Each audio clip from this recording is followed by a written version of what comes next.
morning, it's Dr. J from the She Protects YouTube channel. In this video, we're going to analyze an AirBNB horror story. It's a video that I recently posted.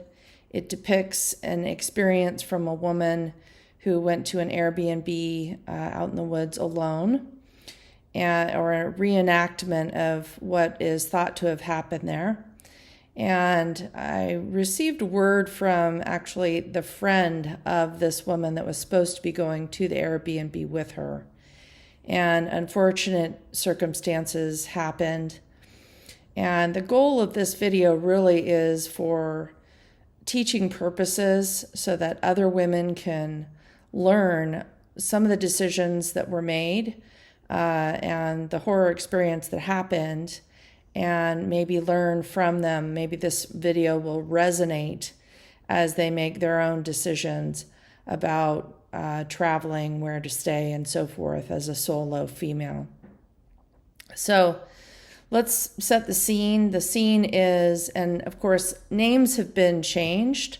The friend that contacted me really is grieving and is interested in, a lot of times when somebody has a loss, they want to feel like they can make good from that. In other words, I think the idea is to bring awareness to women about the things that can happen when you're traveling. In this case, it's an Airbnb. And we know some of the details of what happened here because the cell phone of the person that stayed at the Airbnb was recovered. And so backtracking in, they've told me what they think happened. And of course, then I will explain that here. So the scene is that these friends were going to go to an Airbnb. The friend had to drop out at the last minute. And so the woman, who we're going to call as Amy, Amy has the decision of, do I want to go to the cabin, or do I also just want to scrap the plans? And as it was described to me, she really kind of mulled over this. She was having a difficult time in her life, a couple of months of really hard work situation. And she's just burned out. And they think that that contributed to the fact that she decided, no, I'm going to go. I just need to get out of town. And so this is a story, of course, that took place in a cabin in the Vermont woods. And so she goes to the cabin. She's agreed with her friend that she's going to check in regularly and stay in constant contact as long as she can. And so she goes out, and it ends up being far more remote than she really expected. So she arrives at the cabin after this long drive and recites to her friend that she really has a bad feeling, that she really feels that she shouldn't be there. And the decision is, do I turn around? She would have a 2-hour drive back to the nearest place where she could even find, let's say, a motel. And of course, that would be all in the dark because she was getting there quite late. And so she'd be driving in the pitch black in a country roadside that she doesn't know.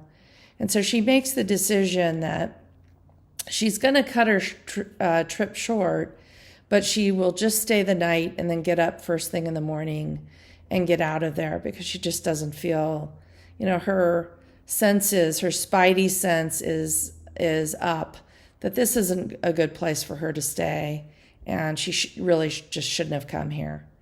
So she goes into the cabin, makes some food, has a bath, lights a fire in the fireplace, starts relaxing and reading a book by the fireplace. And then things turn awry, or so it's thought, in that she hears a tapping on the window and goes to peer and kind of peep outside one of the windows. and sees someone, a man. And of course, she's not going, she just she's frozen in her tracks, essentially. She's not going to open the door to this person. And she hears him going around and walking along the side of the cabin, seems to be heading to the back of the cabin. And in the back of the cabin is where the AirBNB padlock or keypad is, where you put in the code. And so she's just standing frozen, and he starts entering in numbers.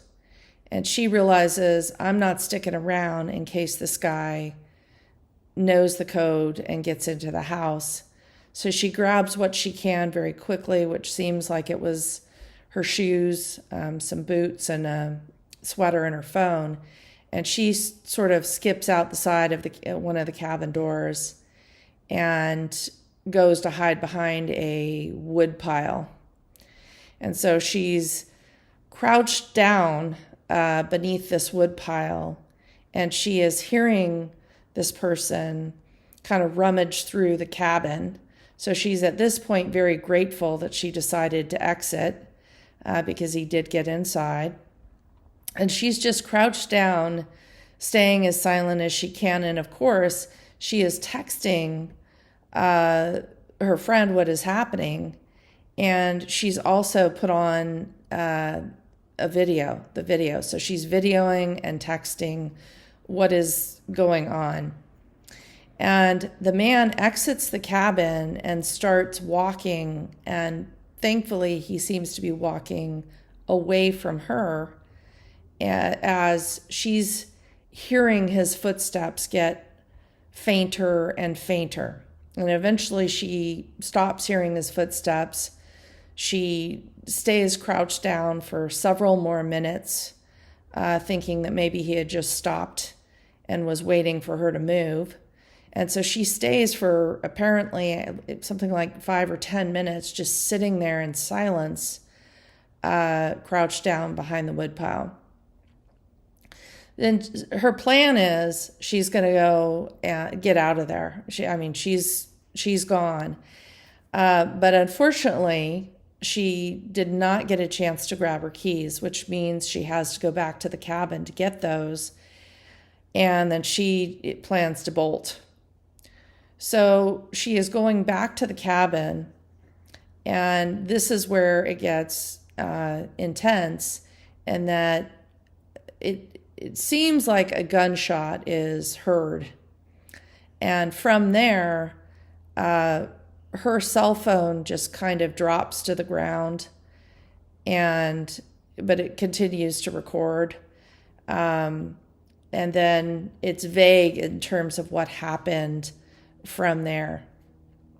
So it's a really unfortunate story because Amy is not been found. And her friend is wanting to raise awareness about the situation. And, the family has hired along with an investigation, obviously, they've hired a psychic, and the psychic has tuned in to what they feel has happened, which they do not feel that she is still with them, unfortunately. But anyhow, the point is for women out there who are making decisions in their life about traveling, social events, what have you, about the awareness and the decision making that is made to learn from this experience. It seems like there's 2 key decisions. The first is, do I go at all? And the 2 of them, Amy and her friend, obviously had reservations. They mulled it over, they had discussions. And her friend, of course, is left now with a terrible scenario of quote, I wish I would have talked her out of it. Her friend did not want her to go without her, but understood, given that she was so burned out and needed to get out of town, and life events that were difficult. So, but the first decision is that why in the road, if you will, is do I go, do I not go? We now know the answer to that. And of course, the second decision being when she got to the cabin and that instinctual, something doesn't seem right, I shouldn't be here, feeling the hair standing up on the back of her neck, and yet the inconvenience factor of, well, if I leave, I'm tired, and if I leave, this is what it means for me. I've got 2 hours driving in the dark, and there's risks associated with that. And so she's weighing in. Now, she made a good decision in that she was not planning to stay the full weekend. But that decision of, I'm being told, my sense says I should be here, but there's also the risks of driving back. And of course, it didn't go Amy's way. And she, being a single female in the dark Vermont cabin by herself, the dangers of doing something like that obviously were very costly. So we wanted to make this video, and just as an awareness for women, maybe this will resonate with you as you're making decisions in your life, travel, social events, and things of that nature, that it may resonate with you in terms of, I guess the message is, A, it's just not safe to travel as a solo female in isolated areas, and B, to really listen to your gut instinct. It generally will serve you well if you are getting the hair standing up on the back of your neck that says, red flag, to definitely listen to that and don't brush it off. So anyhow, I hope that this analysis is helpful for you. I appreciate you watching, and we hope to see you in the next video.